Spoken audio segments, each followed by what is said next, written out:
Hello and welcome back to the conversation. I am so honored tonight, and I mean incredibly honored tonight to be joined with the internationally renowned Professor Noam Chomsky. We know that he's an American linguist, he's a social critic, he's a historian, and he always tells it like it is. Professor Chomsky, thank you so much for joining me today on the conversation. Very pleased to be with you. Now, Professor, I said I was going to end with this, but I just can't help myself. I have to start with this. You were born on December the 7th. Guess who else was born on December the 7th? Me. I'm like, oh my God, I share a birthday with the great Professor Noam Chomsky. Famous day. Yeah, very famous day. You know, my grandfather live in infamy. Yeah, one of my mother's father fought in World War II, and he would always make the joke about me being a Pearl Harbor baby. It was also the date of the Indonesian invasion of East Timor, which set off the worst slaughter relative to population since World War II, with US backing all the way. Yeah, a lot of bad things happened on that December 7th, except for our birth dates. You were 1928, I believe? 28. Yeah, okay. And I was 1967 for all the world to know. So I'm just so incredibly delighted to be with you, Professor. So, you once said, and you definitely say a lot, and just really honored that you don't hesitate to tell it like it is. We need some more real truth talk right now in the world. But you once said that a just and sustainable future exists, but we don't have much time. In that messaging, is that message just for politicians, or is it for the rest of us? It's mostly for the rest of us. The politicians already know it. The question is, can they be pressured to act on what they know? We're seeing this right in Glasgow now. So President Biden knows very well and says that we are heading towards a calamity, but at the same time, he requests the major oil producing countries to increase production. He's joined by the leaders of the other rich countries. They have all read the latest IPCC report, which says that if we want to save ourselves, we have to begin reducing fossil fuels right now, annually, till we basically phase them out by mid-century. And what they're all saying is increase production. Okay? Those aren't the people we have to talk to. We have to talk to people like Greta Thunberg. We don't have to talk to her. She already knows it. But young people who are demonstrating outside the halls where they're meeting in Glasgow and demanding that they act to save their future. Those are the people, actually, those people know it, but we have to talk to others who will join them. And just to add to that, Professor, I saw a photograph of some of the leaders in Glasgow, and there was a caption above it saying that read, rather, world leaders flip a coin to deal with climate change. So it really proves your point about how sometimes these leaders say one thing, but their actions dictate an entirely different thing that is at times the antithesis of the urgency of this particular moment, especially when it comes to climate chaos. And it does seem, not just seem, I'm really happy to see so many young people, the leaders of the Sunrise Movement, another example of young people really taking up the mantle and demanding. There's a hunger strike going on too right now, Professor, as you are fully aware of. And most of the people on that hunger strike right now outside of the White House are young people. That's right. They're taking the lead, which is shocking. They're saying correctly to my generation, you betrayed us, which is correct. We're continuing to betray them. They're the inheritors of the debacle that we are creating. It's not too late. It's time to do something, but we can't delay. And Professor, it would be extraordinary. I mean, you want to talk about something that world leaders could really come together to do in a very deep and poignant way is to deal with climate chaos, something that has not been done in any generation on the magnitude that it must be done right now. And it would be extraordinary. It's extraordinarily necessary for world leaders to come together, certainly dealing with famine and wildfires and earthquakes and hurricanes, the push and pull factors that happen for people being displaced from their homes because of the factors and the variables that are happening within Mother Nature because of human beings. I mean, it would just be something magnificent if world leaders were to get together right now and take this as seriously as it needs to be taken, and take some of that energy that we focus in on wars and building the biggest arsenals and put it towards trying to save Mother Earth. Would not only be magnificent, it's essential. If we don't proceed along the lines that the IPCPC outlined, or the Sunrise Movement has outlined, pretty much the same, we will soon be reaching irreversible tipping points. Doesn't mean everybody's going to die tomorrow, but it means we'll be moving into a new era of human history, which will be both horrifying in material terms, an escalation of everything you described, but also horrifying in psychic terms. We will be facing the fact that we're facing the end. We're falling off the precipice.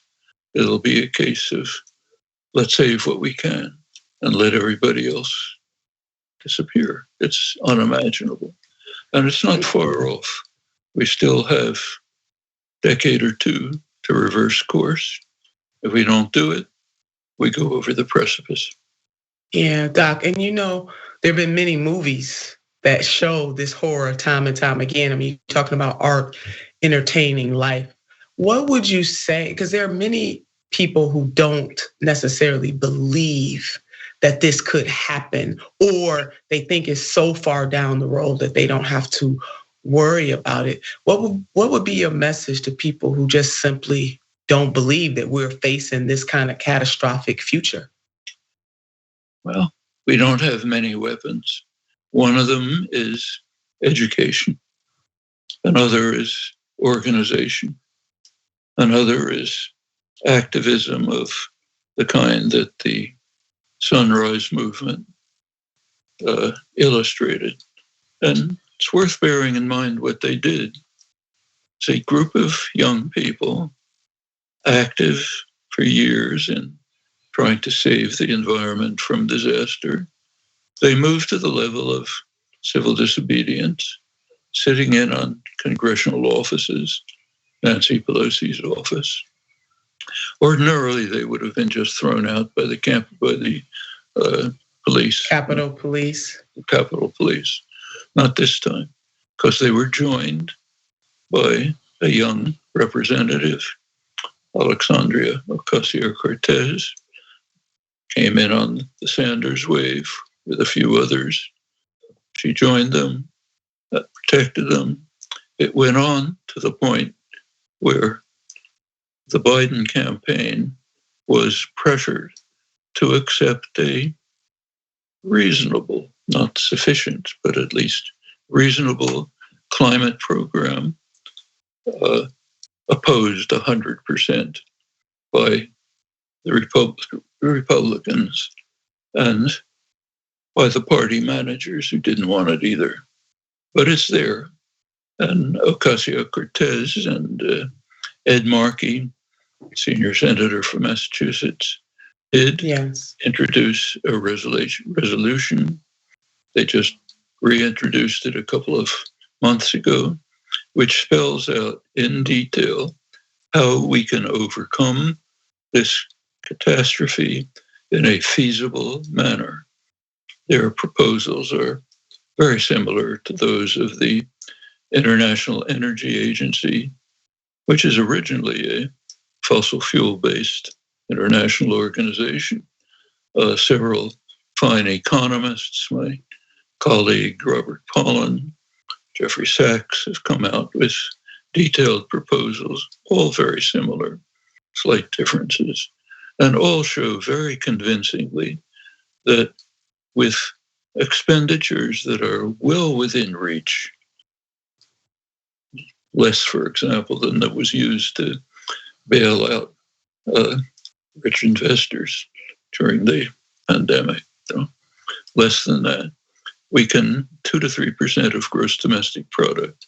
We can move directly towards not only overcoming this crisis, but to a much better world, a world with less pollution, better jobs, better lives, better environments, just a life that will be preferable for all of us. It's within reach.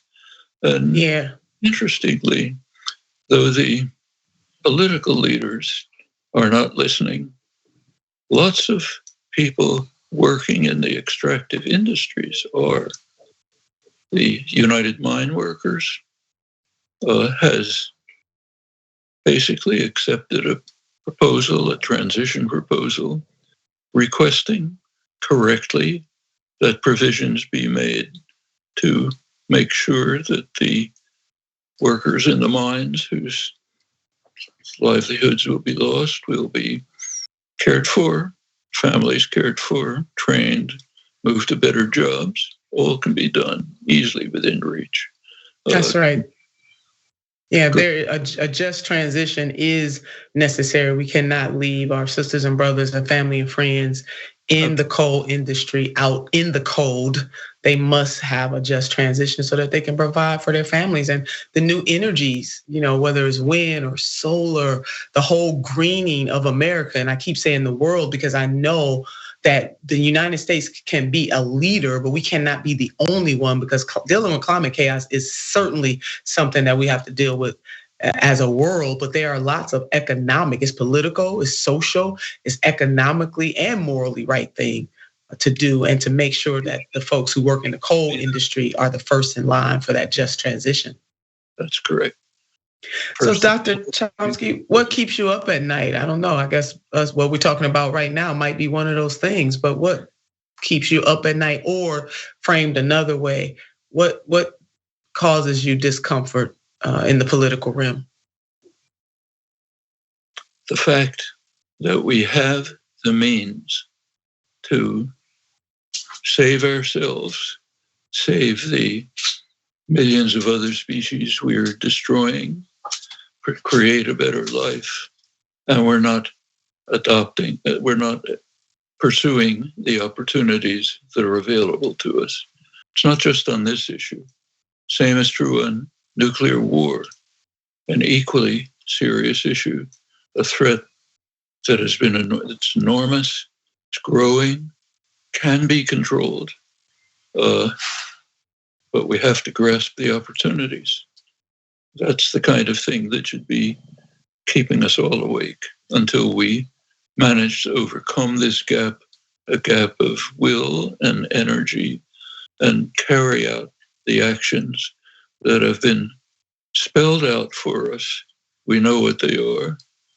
We can grasp them. We can pursue them. We can get a better world. But it's not going to happen by itself. And it's not going to happen without the kind of mass popular activism and protests and pressure that are exhibited by Extinction Rebellion, Sunrise Movement, Global Climate Strike, and others, almost all young people. Yeah, and because it reminds me a lot of when we think about the civil rights movement itself, a lot of the people who it was a generational fight, no doubt about it, elders and young people together, because that's how great change happens. But I think oftentimes when we think about or talk about the civil rights movement, we forget to put that extra special touch on the fact that many of those people were of the same age that the people of the Sunrise Movement or Greta and so many others. Those are, to me, like the 21st century version of those young people. Go back and think about the SNCC workers who were riding freedom buses through Alabama, taking their lives in their hands to try to convince Black farmers that they could dare to cast a vote. Dare. Many of them paid a bitter price for it. But they and others like them finally made some achievements. Nowhere near enough, but some. And it's happening.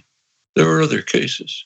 Early 1980s, there were huge protests against the efforts to escalate the threat of war by establishing short-range missiles in Western Europe. Germany aimed at Russia. Probably would have finished us off.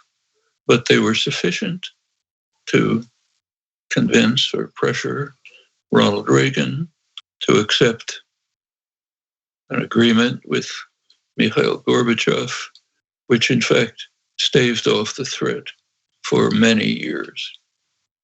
Not now. It was dismantled by President Trump and has not yet been reinstituted.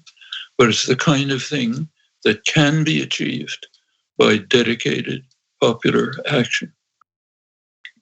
Indeed, Doc, the only thing that has really changed the course of history for humankind and all species, as you mentioned earlier, that depend on us to do the right thing, has come from populist grassroots action, forcing the elected officials to do what it is they would not ordinarily do.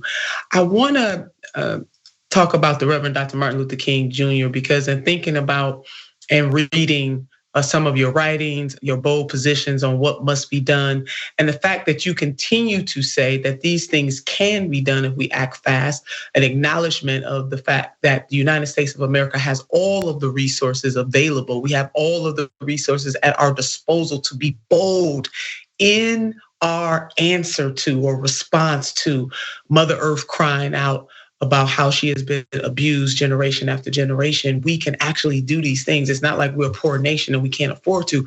Not only can we afford to do this for ourselves, we can afford to be one of many leaders on the world stage, especially industrialized nations, doing this both for our nations and other poor nations in the world.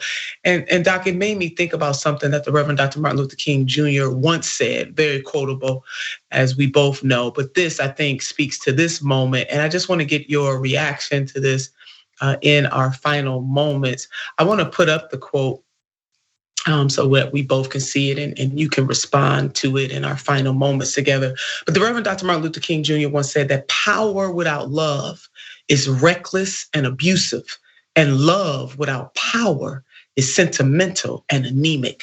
Power at its best is love implementing the demands of justice, and justice at its best is power correcting everything that stands against love. Dr. Chomsky? We will have to have the kind of cooperation, mutual support, mutual aid that comes from sympathy for others, even if we disagree with them, recognition that we're all in this together. We have to love Mother Nature, the other species we're destroying, the people around the world who depend on us for their survival. That has to be part of our effort to struggle to ensure that the opportunities that are right in front of us, we can grasp.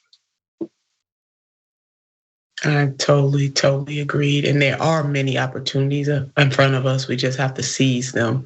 Dr. Chomsky, thank you so very much for joining us on the conversation. We are incredibly blessed and honored to have you on our show and to have you on the battlefield with so many giants, ordinary people putting a little extra on their ordinary, as I like to say, to really upset the apple cart, shake up the status quo, and do a new thing that benefits all people and all things. So thank you, Dr. Chomsky, for all that you do and all that you have taught us over the years. Thank you very much for having me on. Our pleasure. Thanks for watching The Young Turks. Really appreciate it. Another way to show support is through YouTube memberships. You'll get to interact with us more. There's live chat emojis, badges. You've got emojis of me, Anna, John, JR. So those are super fun. But you also get playback of our exclusive member-only shows and specials right after they air. So all of that, all you gotta do is click that join button right underneath the video. Thank you.